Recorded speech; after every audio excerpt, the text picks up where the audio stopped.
اور پاکستان جو اس وقت کافی معاشی اور سیاسی مسائل سے گھرا ہوا ہے اور اس وقت ایک دوراہے پہ کھڑا ہے، پاکستان میں اس پورے کیس کو کیسے دیکھا جا رہا ہے؟ بیکاز پاکستان میں بھی اس وقت جو ڈیولپمنٹس ہیں ان کو کافی لوگ ریلیٹ کر کے دیکھتے ہیں کہ پاکستان اور امریکہ میں خاص طور پہ ایک ایسے پاپولر لیڈر کے سامنے جو چیزیں اس وقت کھڑی ہیں اور جس طرح کے کیسز کا اس کو سامنا ہے، اس پر پاکستان میں ماہرین اس کو کیسے دیکھ رہے ہیں؟ فرد جرم کے فیصلے کو اس پہ بات کرتے ہیں۔ اس وقت ہمارے ساتھ موجود ہیں احمد بلال محبوب، جو کہ Pakistan institute of legislative development and transparency کے بانی صدر ہے۔ احمد، ایک ایسے سابق امریکی صدر کے خلاف فرد جرم کا فیصلہ جسے اپنی جماعت کے ووٹرز میں ہم بہت مقبول دیکھ رہے ہیں، ملٹیپل جو اب تک کے سرویز آئے ہیں، ایک ایسے ماہر اور ایکٹیوسٹ کے طور پہ جو پاکستان میں لیجسلیٹو ریفارمز پر ایک عرصے سے کام کر رہا ہے، آپ کا کیا تجزیہ ہوگا اس پہ؟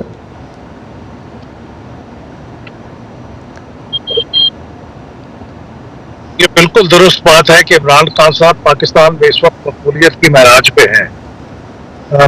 ان کی اپنی پارٹی کے اندر ہی نہیں، جنرل پبلک کے اندر بھی ان کی مقبولیت بہت بلند مقام پہ ہے۔ لیکن یہ بھی صحیح ہے کہ اس کے باوجود ان کے خلاف کم از کم 3 بہت سیریس قسم کے مقدمات قائم ہیں، جس کے نتیجے میں وہ ڈسکوالیفائی ہو سکتے ہیں، ان کے خلاف کرمنل چارجز لگائے جا سکتے ہیں، اور اس میں ان کے خلاف ان کو گرفتار کرنے کی بھی وارنٹ جاری کیے گئے تھے، جو گرفتاری تو نہیں ہو سکی لیکن وہ کم از کم معاملے کی سنگینی کو ضرور ظاہر کرتے ہیں۔ تو ایک مقبول لیڈر کو جب عدالت ڈسکوالیفائی قرار دے گی تو یہ سوسائٹی کے اندر ایک کنفلکٹ کا سبب بھی بن سکتا ہے، کیونکہ عام لوگ جس طرح انہوں نے ان کی گرفتاری کے موقع پہ ریزسٹ کیا تھا،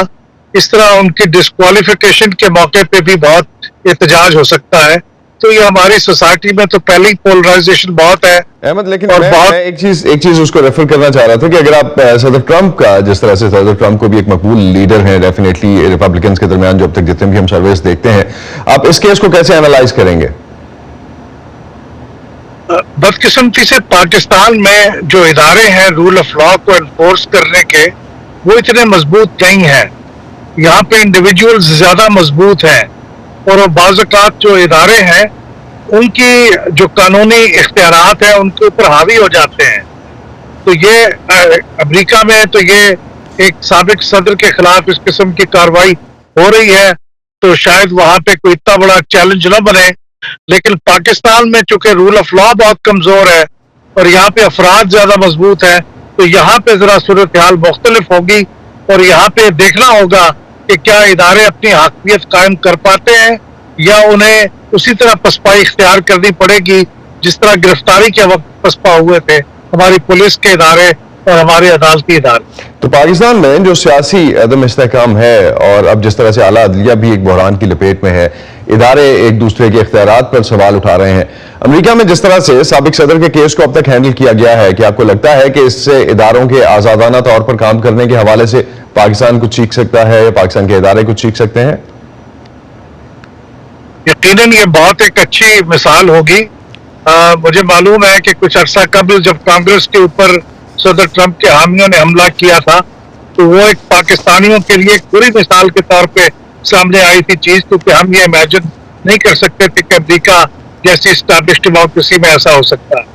لیکن اب اگر اس طرح کی کارروائی ہوتی ہے اور ادارے اپنی حاکمیت کو ثابت کرتے ہیں، امریکہ کے اندر ایک انتہائی پاپولر اور مضبوط شخص سابق صدر ٹرمپ کے خلاف، تو یہ پاکستان کے لوگ سوچیں گے ضرور کہ اس طرح کی اگر حاکمیت وہاں پہ ہے تو ہمیں بھی اپنے ہاں قائم ضرور کرنی چاہیے، کم از کم کوشش یا خواب ضرور دیکھنا چاہیے۔ تو فرد جرم کے فیصلے کو ٹرمپ کے حامی، یہاں پہ اگر ہم امریکہ میں جو اب تک سرویز دیکھ رہے ہیں اس کے بنیاد پر، اور جو اب تک رسپانس آیا ہے، سیاسی بنیادوں پہ کیا جانے والا فیصلہ کہہ رہے ہیں، کیا ماہرین کے خیال میں عدلیہ کے کام میں کسی قسم کی کوئی مداخلت یہاں پہ اگر ہم دیکھیں اس سوال پہ تو وہ کہتے ہیں کہ نہیں تھی؟ جمہوری عمل کے تسلسل کے لیے ادارے آزاد ہونا کتنا ضروری ہے؟ انتہائی ضروری ہے۔ میں سمجھتا ہوں کہ یہ پارلیمنٹ کا ادارہ ہو یا عدلیہ کا، خاص طور پہ اس معاملے میں تو میں عدلیہ کا نام لوں گا، اور پھر ہمارے کانٹیکس میں جو اس وقت ہو رہا ہے اس میں الیکشن کمیشن کا ذکر بھی کروں گا، کہ ان اداروں کو مضبوط ہونا اور ان ادارے کے فیصلوں کو امپلیمنٹ ہونا یہ انتہائی ضروری ہے۔ یہ رول آف لا تو ایک پہلا سٹیپ ہے جمہوریت کے لیے۔ اگر رول آف لا نہ ہو تو پھر جمہوریت